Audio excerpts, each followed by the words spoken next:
that the biggest fraud against this humanity, our humanity, is the fact that viruses have never been isolated. None.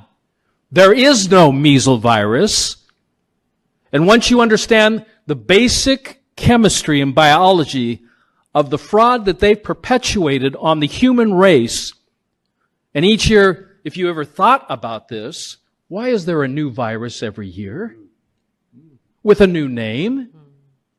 With a similar types of symptomologies? I write about this in one of my books. A second thought about viruses, vaccines, and the HIV/AIDS hypothesis. And I'm not alone. Those who have been brave enough, who stood up, even Peter Gooseberg, who wrote the book Inventing the AIDS Virus, lost all of his funding at the university.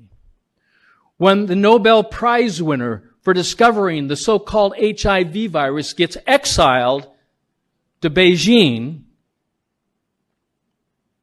because he's changing his mind about the existence of a virus. This is how bad things are.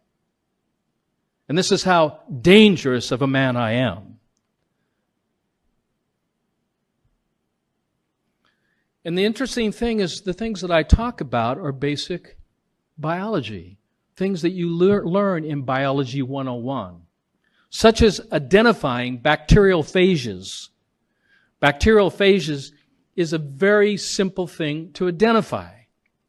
But not one single virus, when Dr. Enders began using the same process to identify viruses by using a procedure which I'll show you, not one single virus has ever been isolated from those experiments.